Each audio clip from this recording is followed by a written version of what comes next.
Hi there, my name is Max Kreminski, and I'm going to be talking about evaluating creativity support tools via homogenization analysis. How do we know if a creativity support tool, or CST, that is to say, a tool that's intended to support human creativity, actually succeeds at this goal?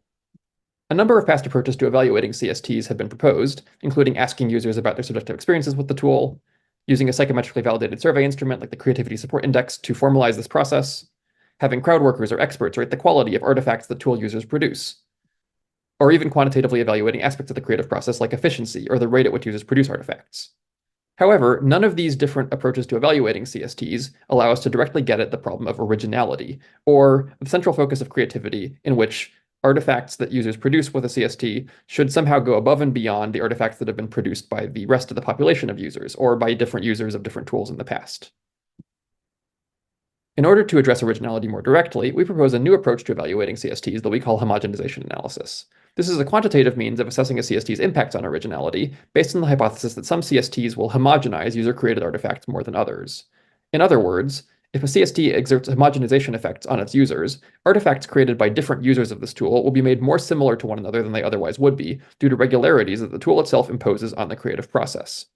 By looking at individual artifacts that users produce and performing semantic similarity comparisons between these artifacts, we can actually judge the extent to which a population of users, all using the same tool, are brought more together in the artifacts that they produce by the tool and its regularizing effects on creativity.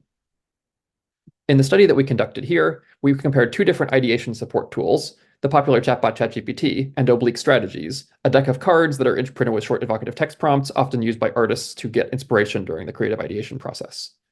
What we found in comparing these two different tools as ideation support assistants was that ChatGPT did in fact lead to more homogeneity in the ideas that users came up with, as measured by the average semantic similarity of each individual user's ideas to all of the other users' ideas in sentence embedding space.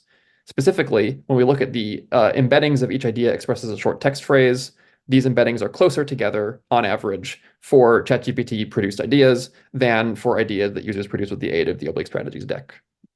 However, this effect only exists at the whole group level. Each individual user produced a comparably diverse set of ideas with ChatGPT and with the oblique strategies deck, suggesting that that is because ChatGPT provides different users with very similar ideas in response to similar ideation prompts that the homogenization effect exists at the population size. In addition, ChatGPT actually wins on a number of other creativity metrics, including flexibility, fluency, and elaboration. A few key takeaways. Number one, homogenization analysis like this can be used to assess a desirable quality of CSTs that's not captured well by other evaluation methods that have been used in the past. Number two, assessing group level versus individual level homogenization can help narrow in on why or how a CST homogenizes user output. And number three, homogenization analysis is domain general. You can actually apply it to CSTs in any domain for which a good semantic embedding model exists. Thank you, and don't hesitate to email if you have any questions.